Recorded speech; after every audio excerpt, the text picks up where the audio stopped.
What's good, everyone? Thank you for stopping by to visit the channel for this national championship preview.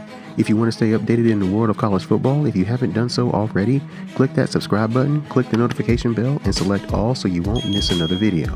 It all comes down to this: LSU versus Clemson in the national championship game in New Orleans, Louisiana. New Orleans. Mother's Cafe, Cafe Du Monde, Hotel Montalone. Memories. In any event, we're talking about a game here, so let's go ahead and get started. Will Clemson extend their winning streak to 30 games and cement their place as the new dynasty? Or is it destiny for LSU to win the championship in their home state? Before we get into that, let's review how both teams got here. Boy, that game sure did escalate quickly. That really got out of hand fast. LSU did some unspeakable things to Oklahoma as the Sooners were no match for LSU's offense. The hamstring injury to Clyde Edwards-Helaire didn't slow down the offense as Joe Burrow threw for 1,000,000 touchdowns and ran for just one. The LSU defense did their part as they harassed Jalen Hurts all night as he reverted back to some of his old habits. In any event, it was an impressive win for LSU as they tacked on their 6th win against F+ top 25 opponents. Florida's adjusted rush defense and Alabama's adjusted pass defense show up here in this metric. The Bayou Bengals ran for 218 yards against the Gators at a ridiculous 9 yards per carry. It should be noted that anything LSU did in that game worked to near perfection, as Florida dominated the time of possession, but LSU scored whenever they got ready. LSU's game against Alabama's pass defense is one that Alabama fans want to forget, as LSU threw for 393 yards on 10 yards per pass attempt, completing close to 80% of their passes. Now, Oklahoma's rush offense shows up here, and LSU pretty much held Oklahoma in check for much of the game.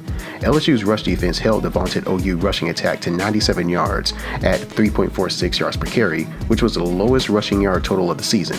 In fact, the last time Oklahoma ran for less than 100 yards in a game was in 2016 against Houston in their season opener. Florida's passing attack shows up here, but the Gator passing attack is much more efficient than the explosive Clemson passing attack. The Gators had solid success, throwing for 311 yards at 7 yards per pass attempt. I said the game against Ohio State was a de facto national championship game, and that game did not disappoint. It was a knockdown, drag-out fight, and Clemson had enough gas in the tank to pull out the win. Going by F+ metrics, it was Clemson's best win of the season, as Ohio State was ranked number 1 in overall F+, and it gave Clemson their 2nd win against the F+ top 25 and their 1st win against a top 10 opponent. The Tigers of South Carolina have championship pedigree, and they don't know what it is like to lose a game. Take them lightly at your own peril, or you will end up like a bug on a windshield. It is no secret that you have Ohio State here showing up resembling LSU. The Tigers ran for 158 yards at 5.45 yards per carry against the stout Buckeye defense.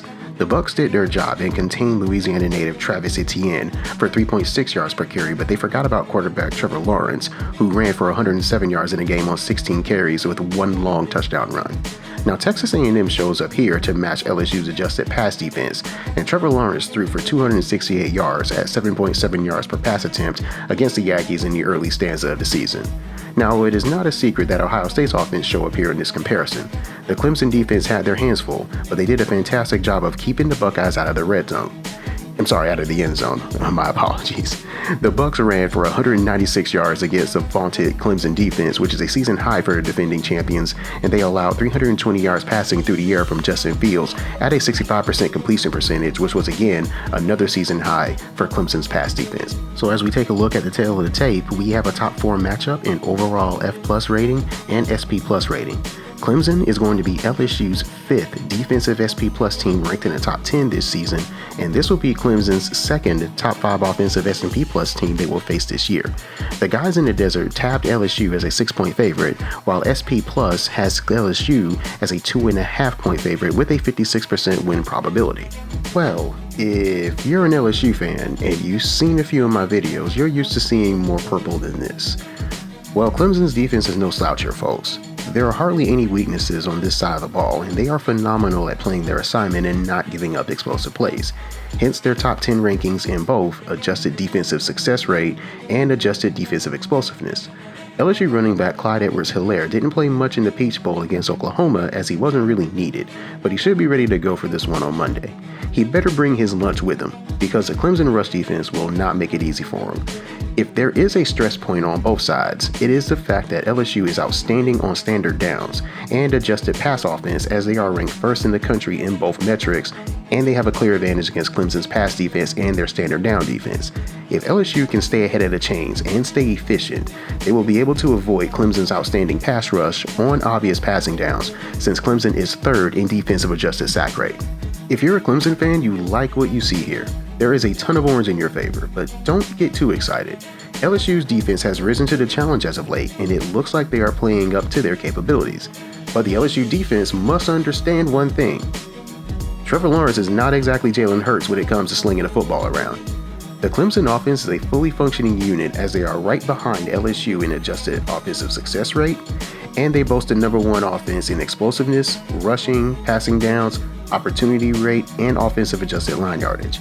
Clemson is not efficient through the air, and LSU's ball hawks in the secondary will challenge every throw by playing bump and run man coverage. However, Clemson will make you pay with Justin Ross and T. Higgins on the outside, as they will take deep shots down the field. It will be up to the resurgent LSU pass rush to get pressure on Trevor Lawrence, but it won't be easy, as Clemson's offensive line is 4th in the country in offensive adjusted sack rate, and Lawrence's mobility could be key in those situations. In the keys of the game, for LSU, they have to attack on standard downs. As you saw the metrics when LSU has the ball, Clemson's pressure point is their pass defense and standard down defense.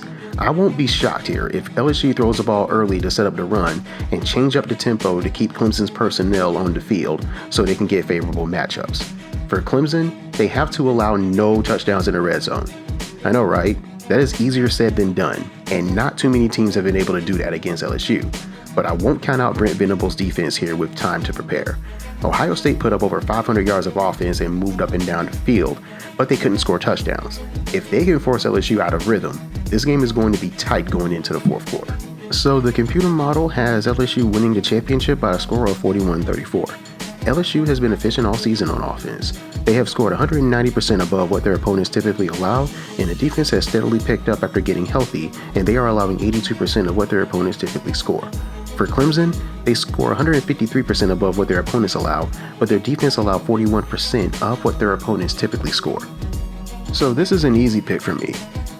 Simple, the Tigers are going to win the game. Talk about being Captain Obvious here, but I must be serious. This game is going to come down to the chess match between Joe Brady and Brent Venables. That is a marquee matchup of the game. LSU has done a phenomenal job of scheming to get their wide receivers open in space and finding pressure points to get favorable matchups. Clemson is one of the nation's best at getting pressure and creating confusion, and I have gone back and forth on this pick. I've picked LSU one day, and I picked Clemson the next day. So I'm going on record, possibly against better judgment. I'm taking the Tigers of LSU to the score of 38-35. And ladies and gentlemen, that is a wrap for another college football season. Let me know your thoughts on the game in the comment section below. Give me your score prediction and also tell me why your respective team is going to win the game. I hope you enjoyed the video. All I ask is that you give the video a like. And if you love college football as much as I do, hit that subscribe button if you want to stay updated with the latest previews and the occasional highlights. Thank you all for watching this year. I know I didn't do a lot of content from the previous season, but I will be better next year. Also, be on the lookout for a couple of videos in the off season to get you ready for the upcoming season. Got a couple of ideas that I was tinkering with during the year, and a couple of ideas that I want to get out in the off season, just to get you guys ready for next year. Thank you for subscribing to the channel. Thank you for liking. I hope to continue to keep doing this. I really enjoy doing this, and definitely want to see the channel grow from where it is currently right now. So the fact that you guys are watching, I definitely want to thank you guys from the bottom of my heart for subscribing, viewing, whether you like the content, whether you don't like the content, that's perfectly fine. I'm definitely cool with it. It just helps, the channel to grow, and it also, helps me, understand, what it is to be a content creator, and, what I need to work on and what I need to get better at. So thank you from the bottom of my heart for, supporting the channel, and just be on the lookout for the next video. Thank you all, and God bless.